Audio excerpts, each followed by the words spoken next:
For over a century, one name meant safety. One name meant engineering so precise, so tested, so trusted that governments, airlines, and passengers across the entire world placed their lives in its hands without a second thought. That name was Boeing. And then, on October 29, 2018, Lion Air Flight 610 took off from Jakarta, Indonesia. 12 minutes later, it plunged into the Java Sea at 500 miles per hour. 189 people gone. 5 months later, on March 10, 2019, Ethiopian Airlines Flight 302 took off from Addis Ababa. 6 minutes later, it crashed into a field outside the city. 157 people gone. 346 human beings dead in less than 5 months. Both crashes, same plane, the Boeing 737 MAX. And what the world was about to discover was not just the story of a design flaw or a technical failure. It was the story of a company that had known, that had made a calculation, and that had decided the cost of fixing the problem was higher than the cost of the lives that might be lost. This is the story of Boeing, how the greatest aerospace company in the history of human flight lost its soul, and what happens when the most powerful engineering culture in the world is taken over by the most dangerous force in business.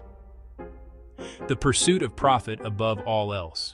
To understand what Boeing became, you first have to understand what Boeing was. William Edward Boeing was born in Detroit in 1881 to a wealthy family that made its fortune in timber and iron ore. He studied at Yale.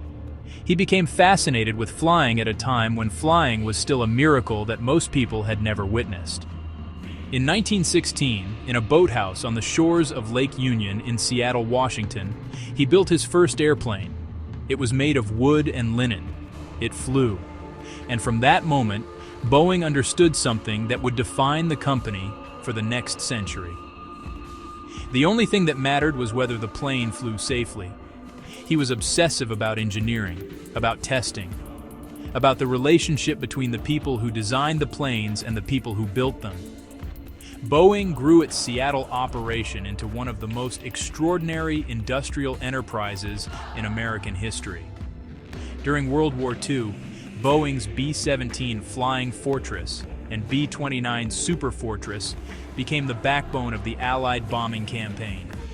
Thousands of workers, many of them women entering the workforce for the first time, built these machines with a pride and a precision that became part of the company's DNA. After the war, Boeing pivoted to commercial aviation. In 1958, the Boeing 707 entered service and changed the world. For the first time, ordinary people could cross the Atlantic in hours instead of days.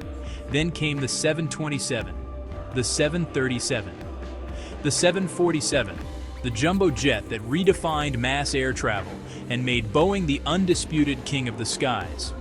The 747 was so ambitious, so technically audacious that Boeing nearly went bankrupt building it. But they built it anyway, because at Boeing in those years the engineers were in charge, and engineers do not compromise on safety. That culture, the culture of the engineers, is the soul of this story. Because understanding what Boeing was makes what Boeing became all the more devastating. By the 1980s, Boeing was the most admired aerospace company on Earth. Its planes were everywhere. Its engineers were legendary. Its safety record was without parallel in the history of commercial aviation. And then came McDonnell Douglas. McDonnell Douglas was Boeing's great American rival, the manufacturer of the DC-10 and MD-80 series of commercial aircraft.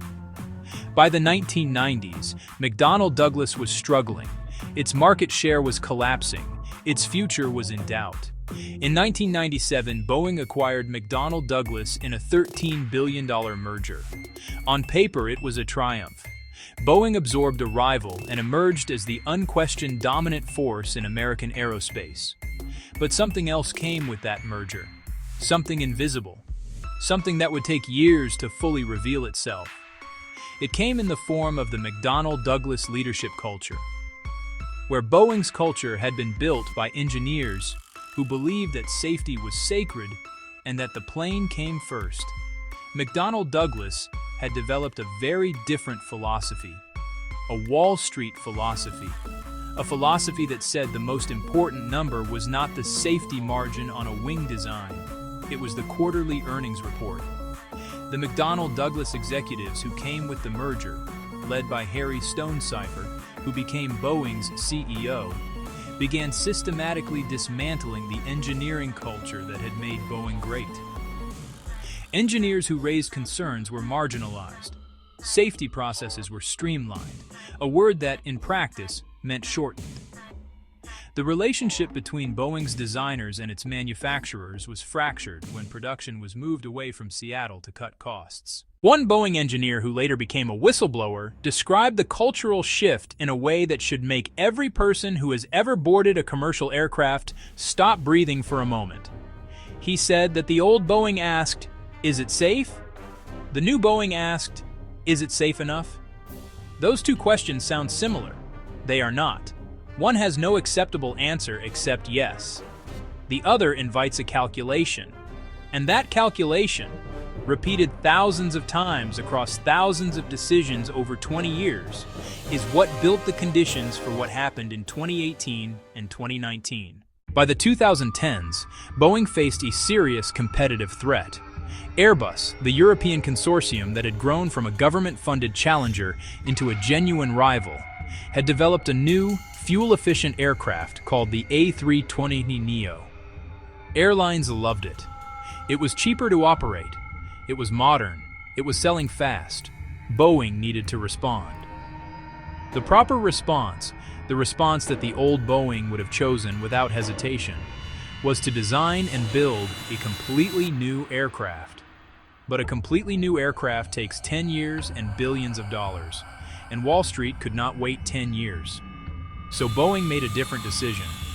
They would take the existing 737, a design that dated back to 1967, a plane that had been updated and stretched and modified for 50 years, and they would upgrade it.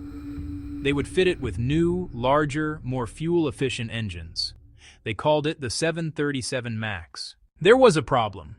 The new engines were larger than the old ones, and the 737's low-slung design, a feature of a plane designed in 1967 when jet engines were much smaller, meant the engines could not simply be hung in the same position. They had to be moved, forward and upward. This changed the aerodynamics of the plane in a fundamental way.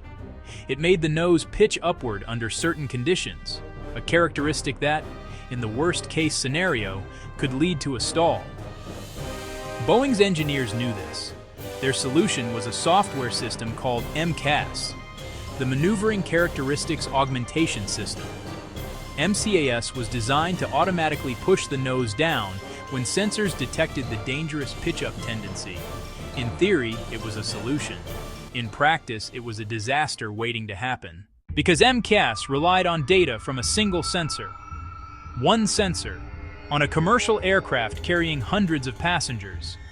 If that sensor malfunctioned, if it sent incorrect data telling MCAS that the nose was pitching up when it was not, MCAS would push the nose down anyway, and it would keep pushing. And the pilots, who had received minimal training on the new system, many of whom had never even been told MCAS existed, would have only seconds to override it before the plane entered an unrecoverable dive. Boeing's engineers raised concerns about the single sensor design. Those concerns were overruled, because fixing it properly would have cost time, and time was money, and money was what the new Boeing valued above everything else. The FAA, the Federal Aviation Administration, the body responsible for certifying that commercial aircraft are safe to fly, should have caught this. But the FAA had, over the preceding decades, developed a cozy relationship with Boeing that critics described as regulatory capture. Boeing was allowed to certify many aspects of its own aircraft's safety. The same company that had a financial incentive to approve the plane quickly was, in significant part, approving the plane itself. The 737 MAX was certified. It entered service. Airlines around the world ordered hundreds of them. And on October 29, 2018, a faulty sensor on Lion Air Flight 610 told MCAS the nose was pitching up. MCAS pushed the nose down. The pilots fought it. MCAS pushed again and again and again. The plane hit the Java Sea at 500 miles per hour. Boeing and the FAA reviewed the crash. They knew what had caused it. They did not ground the aircraft. They issued a bulletin to pilots. A bulletin. And 5 months later, Ethiopian Airlines Flight 302 took off from Addis Ababa. The same sequence, the same faulty sensor, the same MCAS override, the same desperate pilots fighting a system they had never been properly trained to handle. 157 more people died.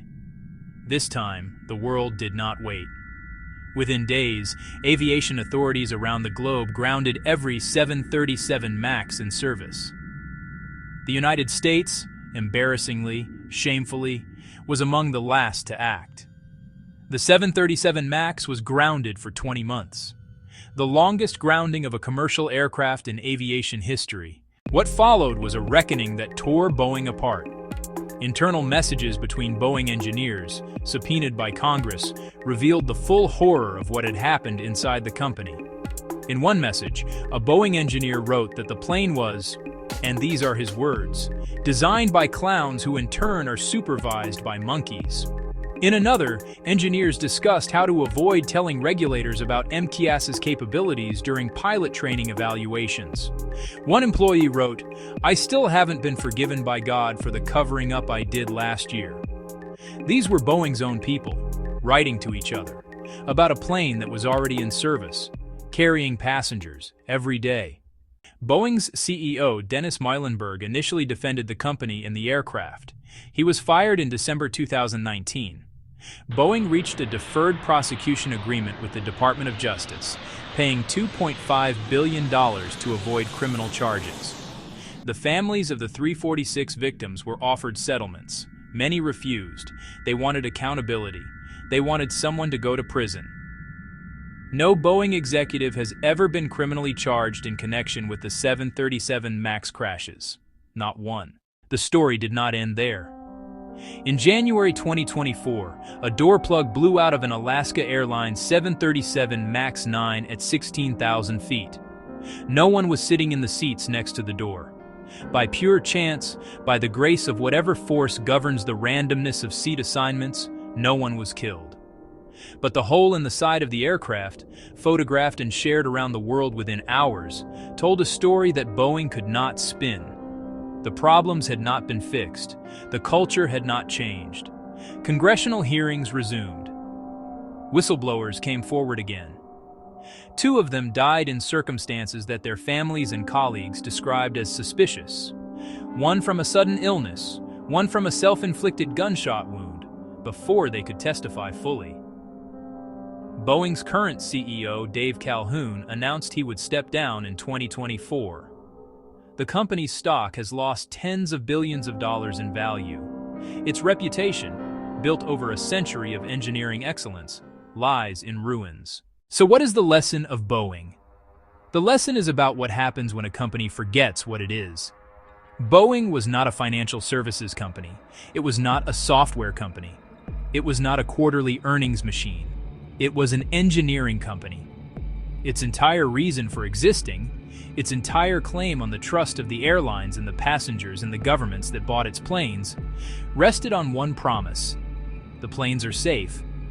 The moment that promise became subordinate to the earnings report, the moment the question changed from "is it safe" to "is it safe enough," Boeing stopped being Boeing. It became something else, something that wore Boeing's name and Boeing's history like a mask. While the culture that had built the 707 and the 747 and made commercial aviation the miracle of the modern age quietly died inside it. The second lesson is about the institutions that are supposed to protect us. The FAA failed, not because its people were evil, but because a regulatory body that becomes too close to the industry, it regulates, stops regulating, and starts facilitating. The system that was designed to be the last line of defense between a corporate decision and a catastrophe was compromised by decades of budget cuts, regulatory capture, and a culture that had come to see Boeing not as a company to be scrutinized, but as a partner to be supported. 146 people might be alive today if that had been different. And the third lesson is about accountability. In the years since the crashes, Boeing has paid billions in settlements and fines. It has restructured. It has promised change. It has hired new leadership. But not one person who made the decisions that led to 346 deaths has faced criminal justice. Not one. In America in 2024, if you steal a car, you go to prison. If your company's decisions kill 346 people, you negotiate a deferred prosecution agreement. You pay a fine, and you keep your pension. The families of the victims of Lion Air 610 and Ethiopian Airlines 302 are still fighting, still demanding that someone, anyone, be held responsible for the choices that took their children, their parents, their brothers and sisters from them. They are still waiting. This has been the Boardroom Files. Subscribe. Because next we're telling the story of a carpenter in Denmark who lost everything, twice, and built the most beloved brand in the history of childhood from the rubble. It is the most unlikely comeback story in the history of business, and it will make you believe that sometimes the good ones actually win. We'll see you in the boardroom. For over a century, one name meant safety.